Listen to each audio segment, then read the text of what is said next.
Hello everyone and welcome back to Fabled Lands, and let's just continue where we left off. As you can see, I did create another character that I will be using once Illy sadly dies, which he probably will very soon. After all, he is a very unlucky character, it turns out. Alright. Now, I'd like to find a way to get out of this place alive. But I don't think that will be possible, unfortunately. Costs 100 shards to buy a house. Oh boy, I do not have that. Oh well, let's see what we can find that will kill us, eh? East Road. You are on a road that stretches across the downs between Haggart's Corner and the coast. An uneventful journey. Okay. Well, let's go to the main road then. The road snakes on between the verdant farmland. To either side you see peasants working in the fields. The barns and thatched-roofed cottages present an idyll of peace and contentment. An execution? That doesn't seem very peaceful. You witness a group of soldiers executing a criminal by means of an old ordeal called the Blood Eagle. Ew! Ugh. This involves cutting open the chest and draping the lungs back over the shoulders like gory wings. Yeah. It takes the victim quite some time to die. You find the spectacle so salutary that you lose a blessing. I have never heard that word before. You have no blessings to lose. Well, lucky me. Let's continue on the main road. The road to the coast carries a constant traffic of trade goods to and from the hinterlands. A merchant caravan. The merchants have plenty of goods to trade. Items without a buying price listed are not stocked, but you can still sell such a thing if you have it. I don't have anything. This is kinda pointless. Leave. The countryside? Here in the peaceful countryside of southwest Golnir, hay carts rumble down leafy lanes and peasants look up from their work with a cheery wave. The dangers that an adventurer must often face are easily forgotten in this idyllic setting. An uneventful journey. Well, go to the hinterlands. You head over the downs and strike out towards the hinterlands of Golnir. An uneventful journey. Well, a cliff top? At the side of the coastal road there is a weathered old fort. It looks abandoned, with moss cladding the pitted black stones of its high walls. Its empty windows stare out to sea. It may be a relic from ancient times, when the ruthless Utakin swept up out of the south to conquer all Harkuna. Investigate the fort. Inside you find a set of steps winding down into the bedrock. At the bottom are 3 doors, each carved with a symbol. The symbol on the door to the left is a ram's head. The symbol on the central door is a fiery sun. The symbol on the right-hand door is a spider in a web. You suspect there is a hidden meaning to these symbols that you have not learned yet. It would be extremely risky to rely on blind luck. Yeah, we're gonna leave the fort. Okay, let's go to Matricians? Matricians is a large trading city of broad markets, plazas, and great palaces built by the wealth of the merchant princes. You can buy a townhouse here for 200 shards. The market is one of the largest you have ever seen. It stretches for hundreds of yards, through piazzas covered with silk awnings along the great esplanade overlooking the bay, and through shadowy colonnades where fortunes are made and lost in the course of a single conversation. Okay, we have Alvir and Valmir, 3 fortunes, and Nagil. Unfortunately, we do not have the shards.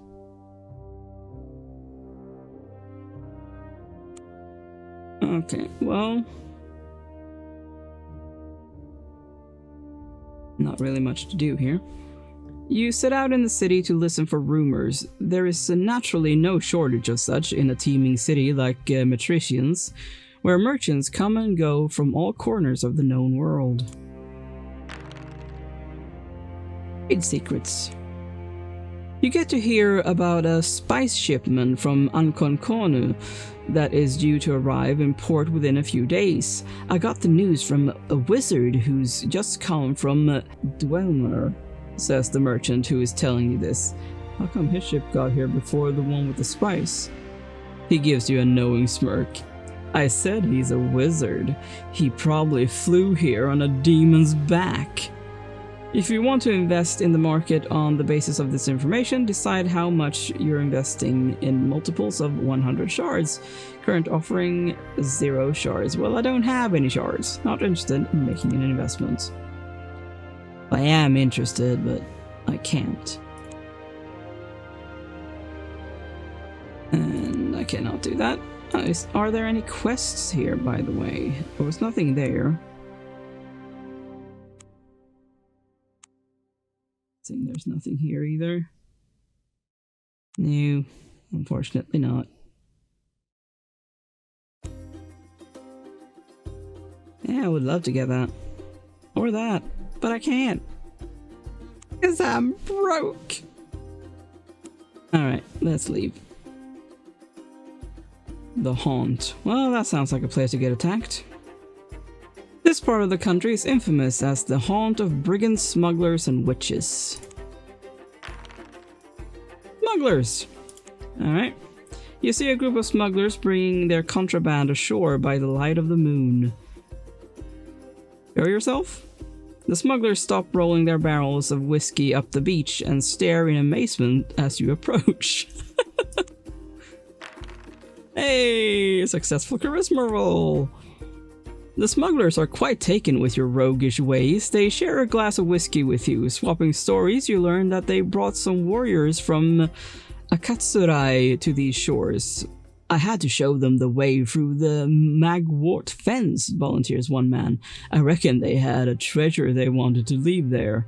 Bidding the smugglers farewell, you set out again.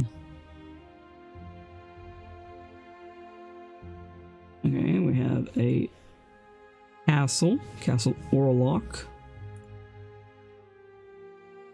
Castle Orlok is a brooding fortress encased behind walls of weathered black granite. The interior is unlit, and in order to explore, you must have a lantern or candle. Alright. You leave Castle Orlok behind. A mist creeps in on the sea breeze, swirling in pockets across the downs. Hearing a footfall, you look back nervously, but the mist makes it impossible to see if you are being followed. This is not going to go well. Nope, failed. A heavy hand descends on your shoulder. Hot, blood-soaked breath warms your neck but chills your spine. You are gobbled up suddenly by the fiend, and that is the end of you. You are dead since you do not have a resurrection deal. An unfortunate end to your adventures. Well, I don't really want to start a new game, per se. I want to continue with that one, where I have done the start. And I have also killed a boar for a temple quest, but I do have the ghoul left to kill. So let's try to do that and see if we're more successful here. And make a magic roll. You set out that night on your quest to find the ghoul. Successful magic roll. Your arcane knowledge tells you much about the undead. The ghouls are known to eat the flesh of the dead as well as the living. They like to make their homes in crypts and graveyards, and they never venture out during the day as sunlight burns their pallid undead flesh. Also, they cannot abide a powder of salt and iron filings mixed together. You can purchase these ingredients for 15 shards at the market stall. At any market stall. Honestly, can I go back? I wonder. Doesn't look like it. That's unfortunate. Proceed without ingredients. When you're ready, you set off to search the cemetery near the trading post. The trail of gruesome murders and tales of terror leads you to an old cemetery in a near-deserted part of the old quarter. It is early morning, a few hours before dawn, so you haven't much time before the ghoul goes into hiding. At the gates of the cemetery, you find a small girl hunched over, sobbing. When she sees you, she backs away, terrified. Successful charisma roll. You convince her that you mean no harm. The little girl tells you that she was placing flowers at the grave of her father when a horrible monster came for her. Fortunately, she was able to run away. She points to a large tomb behind which the thing was hiding. You tell the girl to go home, and then you set out warily for the tomb. Suddenly, a foul stench fills your nostrils and a figure rises up out of the shadows. Yellow eyes glow with feral bloodlust, and the creature's talons, encrusted with dried blood, reach for you hungrily. You've found the ghoul. Let's do that! Invoke the power of the gods! You call on the power of the gods to banish this foul, blasphemous travesty of life. The ghoul shrinks back for a moment, snarling. Oh, darn. Failed sanctity roll. There is a pause, as if you are both waiting for something to happen. You realize the gods have not heard your prayer, as does your enemy. It snarls triumphantly and slashes you across the chest. You have no choice but to fight it. A desperate battle ensues. Yeah, well, it was worth a shot. Alright. Well. Ice bolt!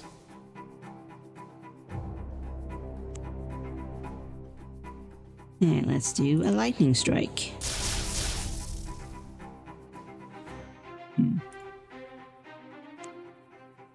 Alright.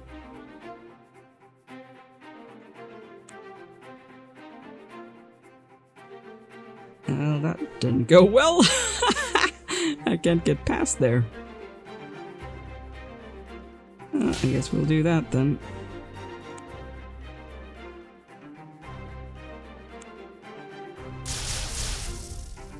Oh, very nice.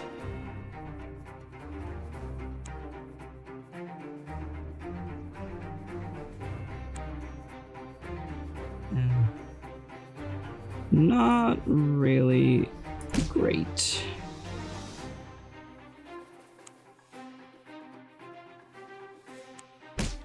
Ouch. Oh, I won. That's what matters, isn't it? Alright. Since you were wounded by the ghoul, you have been infected with a disease, ghoul bite. Until you find a cure, you have 1 point subtracted from your sanctity, combat, and charisma abilities. No ability can drop below 1. And we've got the ghoul's head. Return to town. Let's visit here and talk to the warden. You did it! Exclaims the warden happily, taking the ghoul's head and placing it in a jar. It is time for a reward. You can choose only one of these 3 rewards. I wonder why I can't get that. Do I want an amber wand or 500 shards? Honestly, let's go for 500 shards. The priest looks you over. I'm afraid we have no one skilled enough to cure you. However, I believe the Temple of Maka in Yellowport might be able to help, and the holy waters at Blessed Springs are known to be efficient in this kind of case. Alright. Well, Let's get our stamina back. And let's go here. As you can see, I have some stashed things. I'm not really sure what to do with that, but let's put it in there. Let's keep like 100 on us. So 393.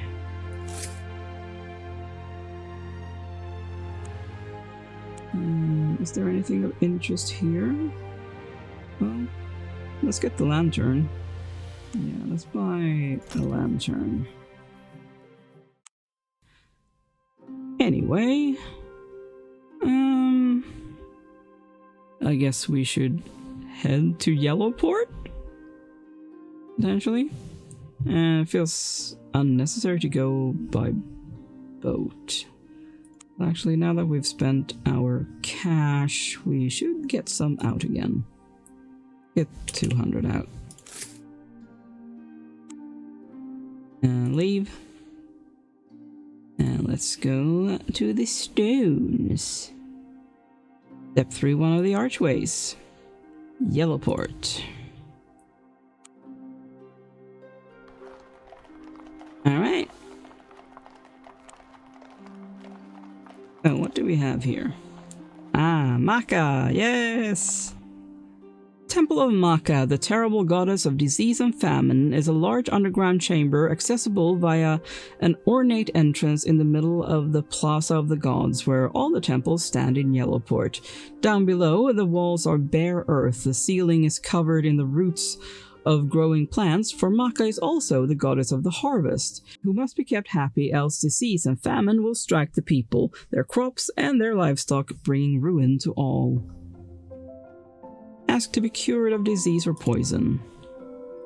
It is fortunate we have a chosen one of Maka at this temple, says the high priestess. Only the chosen ones have the goddess-given powers to cure the afflicted. It costs 75 shards, only 30 if you are an initiate of Maka, to be cured of a poison or disease. Let's pay. Ghoul bite. The blessing.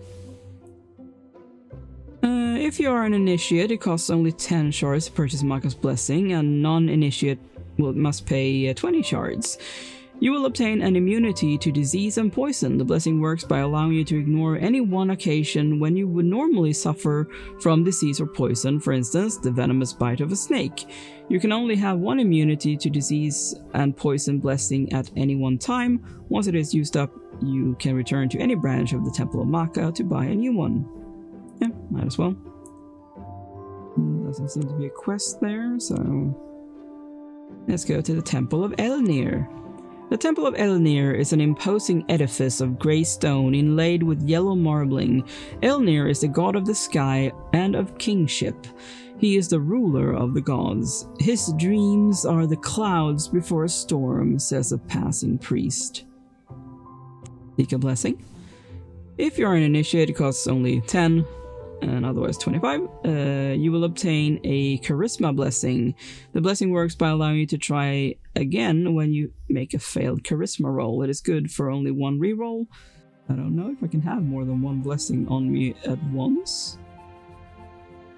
Because the other one said I could only have one for disease. Let's do that.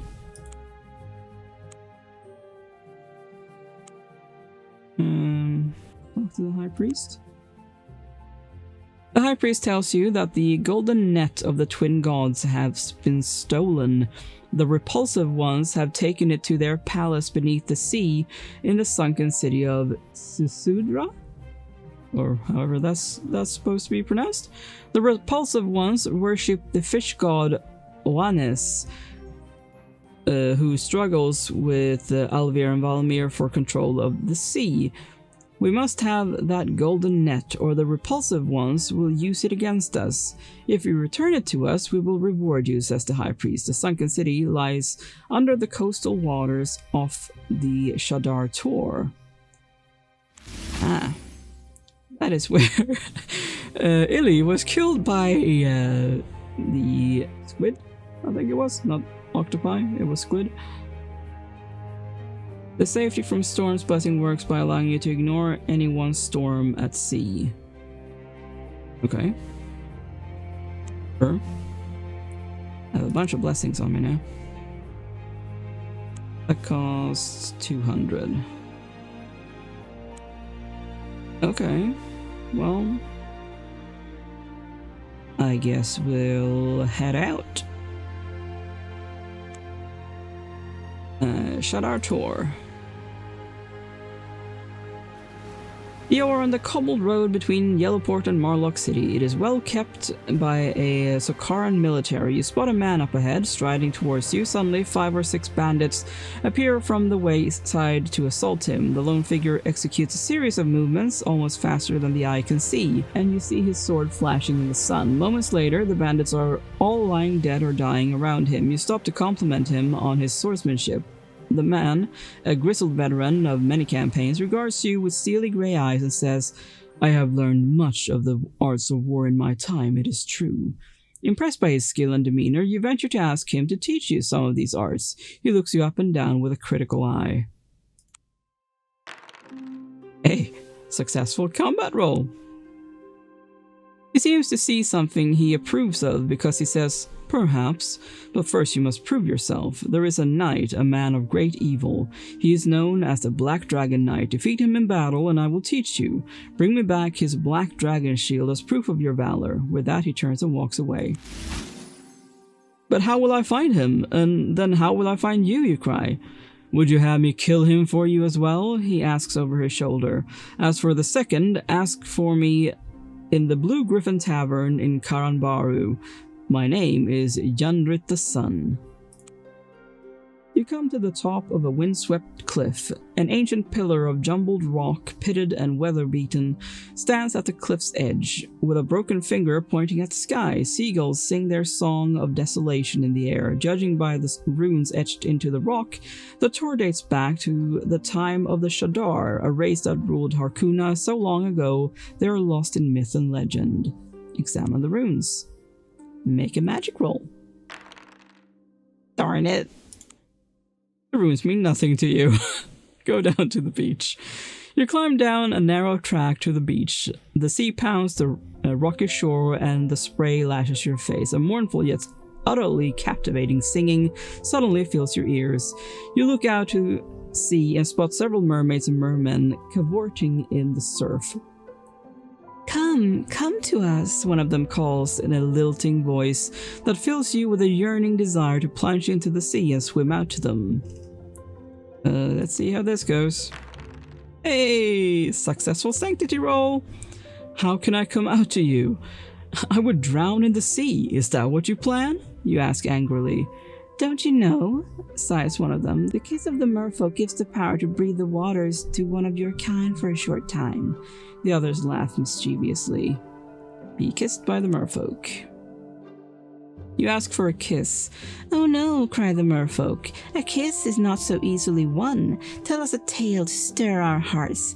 Then we may reward you." Yay! Successful charisma roll. You tell them a story of tragic love between a merman and a human princess. The merfolk are moved to shed briny tears, and one of them plants a languorous kiss on your lips. You find that you can indeed breathe underwater now. The merfolk lead you into the depths, where they swim playfully around you. Suddenly, 2 hideous forms loom out of the murk. They are like giant squids, but carry spears in one of their many tentacles and wear rudimentary armor. Great black eyes shine with an implacable alien intelligence. The merfolk dart away in fright, leaving you alone with the creatures. You realize the creatures are some of the legendary repulsive ones. They are swimming past you, intent on their own business, so you follow them, in the hope they will lead you to the sunken city of Sisudra. Your instinct was correct. The seabed suddenly drops away to reveal the ruins of the sunken city of Sisudra. Crumbling towers climb out of the hazy green depths, and shoals of flashing silverfish dart through the abandoned windows and doors of coral-encrusted buildings. The creatures you are following arrow down towards the large dome-like structure covered in waving tendrils of seaweed. They disappear through a hole in the roof of the dome. Carefully, you swim down to the hole and look through, into the palace of the repulsive ones. The inside of the dome is lit with an eerie yellowish glow that comes from the sea moss that carpets the ceiling. At the far end, a grotto in the wall contains an idol made from seashells and coral, presumably of Oannes, the god of the repulsive ones. At its feet lies the golden net of Alvir and Valmir, the object of your quest. Between you and it swim several of the giant squid creatures, carrying out various undersea chores. Rack your memory for a solution. There must be something you have learned that can help you. Nope. Use a blessing? Yay! A successful scouting roll. You remember what the fishermen say: the root of a certain seaweed, when crushed, gives off a cloud of toxic fluid. This sap is harmless to humans, but is known to paralyze marine creatures for a short while. Fortunately, the seaweed grows in abundance here. You swim down with a handful of the roots, squeezing its sap into the waters. The hideous creatures shoot towards you, but are paralyzed the instant they enter the cloud of reddish fluid that billows around you. You can take the golden net. Then you swim back to the Shadar Tor as fast as you can. Nice. Well, let's go back to Yellowport.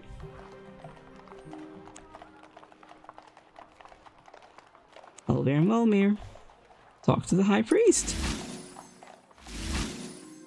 Oh, you got an achievement. The priests of Alvir and Valmir are overjoyed that you have returned the golden net. The High Priest rewards you with 100 shards and a magic weapon, a rune-engraved trident.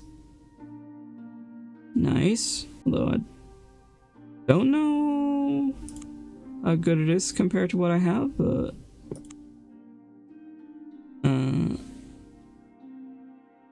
check that out, shall we? 1 to 9. So that one being 5 to 6. Yeah. Combat +2. That one is +1. And it costs more to use. So yeah, and that one has better range. So let's switch that out, shall we? Alright. And... well... I don't have the cash for that, unfortunately. Although, maybe I do if I sell this. Yes. I don't really have a use for this, but hey. Good to have, I'm sure.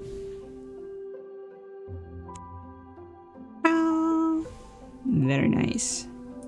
Well, I'd say that is enough for this episode. Thank you so much for watching. Make sure to leave a like and subscribe, and I will see you in the next video. Bye!